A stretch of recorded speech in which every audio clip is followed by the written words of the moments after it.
Bonjour à tous, nous nous présentons à vous aujourd'hui suite à la crise qui touche actuellement notre secteur. En effet, comme vous le savez, certains produits en bois de notre marché contiennent du formaldéhyde, qui est classé comme une substance cancérigène par le Centre international de recherche sur le cancer. Vous savez également que Anonymous menace de mettre en ligne sur Internet la liste des entreprises utilisant ce produit toxique. Concernant notre entreprise, nous travaillons avec un menuisier utilisant ce produit et nous avons donc peur de figurer sur cette liste. C'est pourquoi nous nous présentons à vous aujourd'hui pour devancer cette probable annonce et pour vous montrer que nous sommes une entreprise sérieuse et soucieuse de son image. Alors, plein de consommateurs se sont plaints de vos produits car ils sont extrêmement cancérigènes.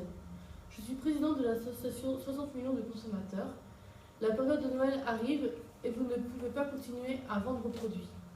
Ils sont beaucoup trop nocifs pour les enfants. Vous devez absolument revoir vos méthodes de production afin que les consommateurs puissent avoir confiance dans les produits qu'ils achètent. Oui, tout à fait. Cependant, vous savez que nous ne sommes pas en cause concernant la présence de cette substance dans nos produits. Notre activité consistant simplement à assembler les matières premières pour constituer nos produits finis. Nous allons donc devoir nous séparer de notre menuisier car les problèmes viennent de lui.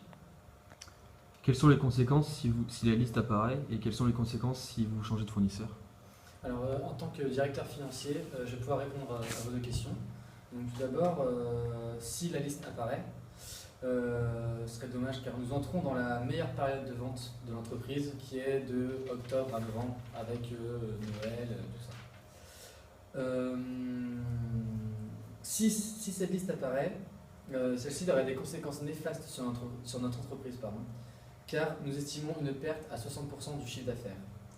Alors, nous serons donc nettement en dessous de notre seuil de rentabilité, ce qui mettrait en péril la situation de l'entreprise. Donc, comme vous pouvez le voir sur le graphique au-dessus, notre seuil de rentabilité étant à 1 800 € par mois, je précise. Comme vous voyez, la courbe du chiffre d'affaires à partir de septembre-octobre, début octobre, diminue et descend en dessous du seuil de rentabilité, ce qui pourrait mettre en péril vraiment la situation de l'entreprise.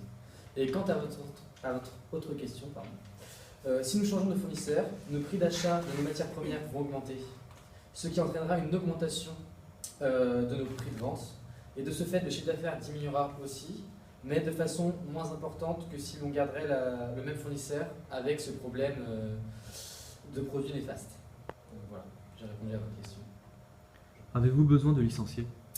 Donc, en tant que représentant du personnel, je suis ici pour présenter les réclamations individuelles des salariés, notamment en ce qui concerne leur baisse de salaire, mais aussi, voire même encore pire, certains pourraient perdre définitivement leur emploi. Or, de nos jours, avoir un emploi sur le marché s'avère être une chance.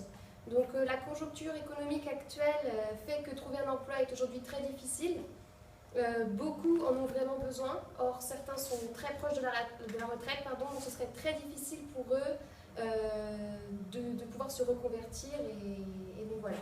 Donc, concernant votre question, on n'en a pas encore énormément parlé au sein de l'entreprise, mais bon, on pense quand même ne pas licencier, enfin nous n'espérons pas devoir licencier. Donc, la crainte de figurer sur la liste des entreprises utilisant le formaldéhyde pèse sur notre société. Donc, en effet, le fait de figurer sur cette liste pourrait considérablement influencer notre demande future. Donc, c'est pour cela qu'il s'avère nécessaire pour nous d'intervenir et de rassurer notre clientèle. Donc, de ce fait, une fois le problème du formaldéhyde résolu, il sera nécessaire pour nous de modifier chacune de nos publicités afin de mettre en avant l'absence du formaldéhyde dans nos processus de production. Donc, ensuite, il sera intéressant de changer de packaging afin de toucher afin de pouvoir vendre plus, vous voulez dire? Oui, voilà. Également, nous avons décidé de souscrire un label développement durable pour redorer l'image de notre entreprise et de mettre en avant notre sérieux vis-à-vis de notre rapport à la santé ainsi qu'à l'écologie. Donc, pour terminer, nous avons également décidé de diversifier notre production en créant des cordes à sauter pour vendre suffisamment. Mais avec tous ces changements de marketing, vos produits vont être très chers pour les consommateurs. Vos ventes doivent donc rester raisonnables pour eux, particulièrement avant les périodes de Noël. C'est vrai. Donc pour conclure nos propos, nous allons changer de menuisier pour repartir sur de bonnes bases. avec un nouveau menuisier respectant les contraintes du marché. Nous allons aussi relancer une nouvelle campagne de publicité afin de faire savoir au plus grand nombre que notre produit ne contient plus de formaldéhyde, qui est une substance cancérigène, comme nous l'avons dit tout à l'heure. Et enfin, nous allons proposer un nouveau produit, à savoir une corde à sauter pour diversifier notre offre et pour pallier à la future baisse du chiffre d'affaires qui nous attend. Nous savons que ces choix entraîneront des coûts importants pour l'entreprise, mais nous n'avons pas le choix. Le consommateur doit savoir que nos produits sont sans risque et par-delà, la demande et notre chiffre d'affaires réaugmenteront.